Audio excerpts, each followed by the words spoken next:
Hello guys, welcome to my channel. Today మనం చేసుకోబోయే recipe ఏమొచ్చి khoa milk shake. చాలా ఎమీగా ఉంటుంది. ఇది కంపల్సరీగా ట్రై చేయండి. ఇంగ్రీడియంట్స్ చూద్దాం. ఫస్ట్ ఇంగ్రీడియంట్ ఏమొచ్చి కోవా అండి.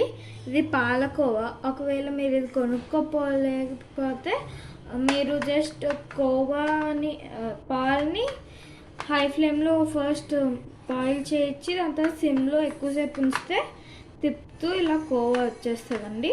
దాని తర్వాత నెక్స్ట్ ఇంగ్రీడియంట్ బాదం ఇంకా కాజు అండి. మీకు కావాలంటే పిస్తా కూడా తీసుకోవచ్చు. ఇవి ఆప్షనల్ అండి, కావాలంటే వేసుకోవచ్చు. ఇది షుగర్ అండి. దీనికి మెజర్మెంట్ ఉండదు. ఎక్కువేళ మీకు షుగర్ పడుతుంది ఇంట్లో చేసుకుంటే షుగర్ వేయాలి. ఇది కొంచెం తీసుకోవాలి, లిటిల్ బిట్. ఇంకా ఇవి కూల్ మిల్క్ అండి. ఫస్ట్ బాయిల్ చేసి ఫ్రిడ్జ్లో పెట్టాం. ఈ మిల్క్ని ఐసీగా ఉంది, సో ఈ మిల్క్ తీసుకుందాం. ఫస్ట్ స్టవ్ ఆన్ చేసుకోవాలండి. ఓ పెనం మీద ఫస్ట్ ఒక 1 డ్రాప్ ఆఫ్ ఆయిల్ వేసి ఇగోండి కాజు ఇంకా బాదంని ఫ్రై చేసుకోవాలి. మీరు పిస్తా వేసుకుంటే అది కూడా లైట్గా రోస్ట్ చేయాలి. సో ఫస్ట్ ఈ రెండు వేస్తాం కదా. ఇప్పుడు దీన్ని మనం మంచిగా ఫ్రై చేసుకోవాలి. మరి మాడిపోయేటట్టు ఉండకూడదండి, జస్ట్ లైట్ గోల్డెన్ ఉండాలి.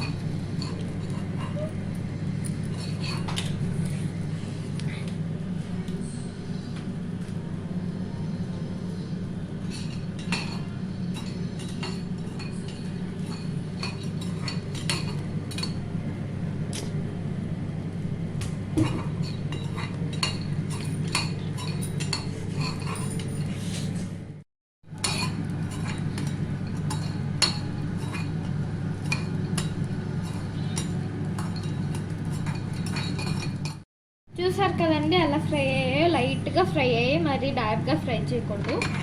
అవి ఫ్రై అయ్యాక మీరు ఇవి తీసుకోవచ్చు బౌల్లోకి. ఫస్ట్ ఏమొచ్చి మనం మిల్క్ ఉంది కదండి, మనం ఎన్ని పీపుల్కి బట్టి మనం మిల్క్ తీసుకోవాలి. మెజర్ చేసుకొని తీసుకోవాలి.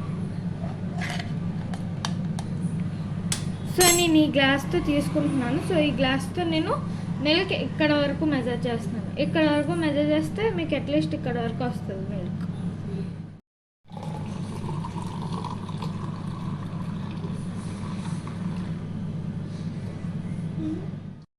మిల్క్ వేస్తాం కదా. ఇప్పుడు ఇగోండి కోవా అండి. ఇది కోవా, ఇది వేయాలండి. సో కోవా వేసాక షుగర్ అండి. ఇది టేస్ట్ ప్రకారం వేయాలి. సో నేను 1 టీ స్పూన్ వేస్తున్నాను.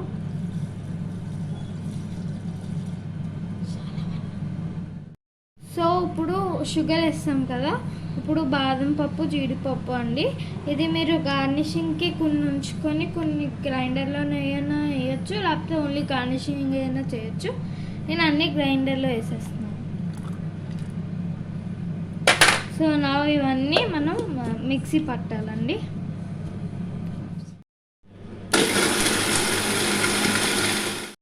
గ్రైండింగ్ అండి. ఒకసారి ఆన్ చేయాలి, 5 సెకండ్స్ తర్వాత మళ్ళీ పాజ్ చేయాలి, ఆన్ చేయాలి, పాజ్ చేయాలి, అలా గ్రైండ్ చేసుకోవాలండి దీన్ని. సో ఇగోండి రెడీ అయిపోయింది. ఇది రెడీ అయిపోయిందండి. చూడండి, ఇట్స్ చాలా బాగుంది. ఇది చూసారా పైన ఎంత క్రీమీ టెక్స్చర్ వచ్చిందో. ఇదంతా మలై వల్ల అలాగ వచ్చింది. సో ఇప్పుడు నేను ఈ గ్లాస్లో తీసుకుంటున్నాను. మీరు కావాలంటే దీన్ని లోపల చాక్లెట్ సిరప్ కానీ స్ట్రాబెరీ సిరప్ కానీ ఈ రెండింటితోని మీరు లోపల ఒక డిజైన్ వేసుకోండి, దాని మీద వేసుకోవచ్చు. నేను ప్లేన్ చేసుకుంటాను.